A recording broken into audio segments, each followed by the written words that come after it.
Assalamualaikum warahmatullahi wabarakatuh. Perkenalkan, nama saya Agustin Cinta Amelia, kelas 8A nomor absen 2, yang menyampaikan rangkuman pendidikan agama Islam bab 1 sampai 6. Yang pertama, rendah hati, hemat dan sederhana. Rendah hati disebut juga dengan tawadhu. Pengertian tawadhu adalah sikap diri yang tidak merasa lebih dari orang lain. Rendah hati itu lawan dari kata sombong atau takabur, tinggi hati atau angkuh.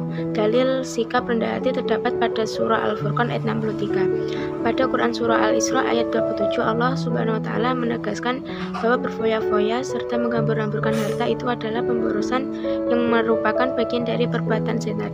Sebaliknya, Allah mengajarkan kita agar bisa hidup hemat, sederhana, dan peduli kepada orang lain. Hemat dan sederhana akan membuat kehidupan manusia menjadi lebih tenang dan tentram. 2. Meyakini kitab-kitab Allah. Iman kepada kitab Allah berarti percaya dan yakin dengan sepenuh hati bahwa Allah lebih menurunkan kitab-kitabnya kepada Rasulnya. Ada 4 kitab yang diturunkan Allah. Keempat kitab yang wajib kita yakini adalah 1.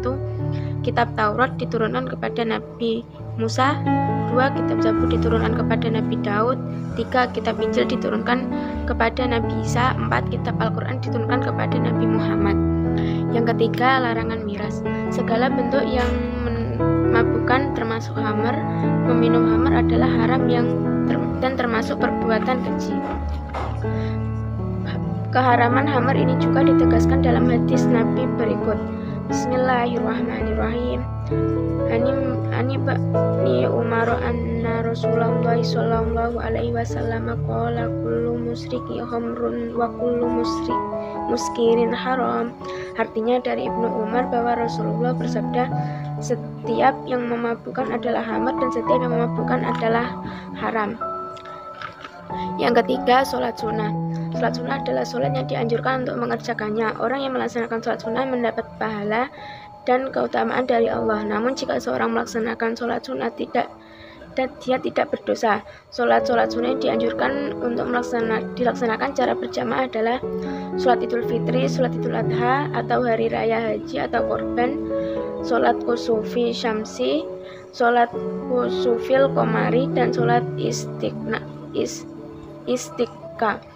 3. Sholat sunnah munfarid adalah sholat yang dilaksanakan secara individu atau sendiri. Adapun sholat sunnah yang dilaksanakan secara munfarid adalah sholat rawatib, sholat tahiyatul masjid, dan sholat istikharah. Sebagai sholat sunnah boleh dilaksanakan secara berjamaah atau macam-macamnya adalah sholat tarawih, sholat witir, sholat duha, sholat tahajud, dan sholat tasbih. Yang keempat, sujud. Sujud merupakan satu bentuk kepasrahan dan penghambaan diri kepada Allah. Hanya kepada Allah sajalah manusia itu boleh bersujud. 2. Sujud syukur ialah sujud yang dilakukan ketika seorang beroleh kenikmatan dari Allah atau telah terhindar dari bahaya. 3. Sujud sahwi adalah sujud yang dilakukan karena lupa atau ragu-ragu di dalam sholat. Sujudnya 2 kali dilakukan setelah membaca tahiyatul akhir sebelum salam. 4. Sujud tilawah adalah sujud yang dilakukan karena membaca ayat-ayat sajadah dalam Al-Quran ketika sholat maupun di luar sholat, baik pada saat membaca atau menghafal diri atau pada saat mendengarkannya. Hukum melaksanakannya adalah sunnah. 6. Ilmu pengetahuan pada masa Umayyah. Daulah Umayyah mengalami 2 periode, yaitu periode di Damaskus dan di Cordoba, Andalusia.